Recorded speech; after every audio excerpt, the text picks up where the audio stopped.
बरतानवी parliament में भी पाकिस्तान की कामयाब सिफारतकारी की गूंज है। कौम का सर फख्र से बुलंद हो गया।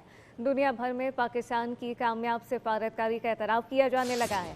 पाकिस्तान आलमी सतह पर जिम्मेदार सिफारती किरदार अदा करने की पोजीशन में आ चुका है।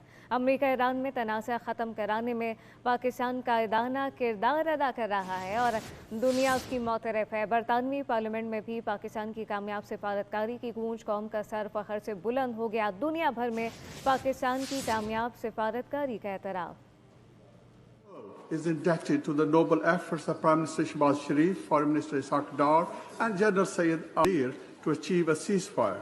Thanks to Pakistan for the role that they're playing. And I can tell the House that I spoke to the Prime Minister of Pakistan on Friday as we're going into the talks this weekend about the talks, about what support we could put in place, and the Foreign Secretary spoke to her counterpart this afternoon. It's very important that we support this process and try to move it forward and not to let it escalate. Subscribe करें और bell दबाएं ताकि कोई खबर रह न जाए।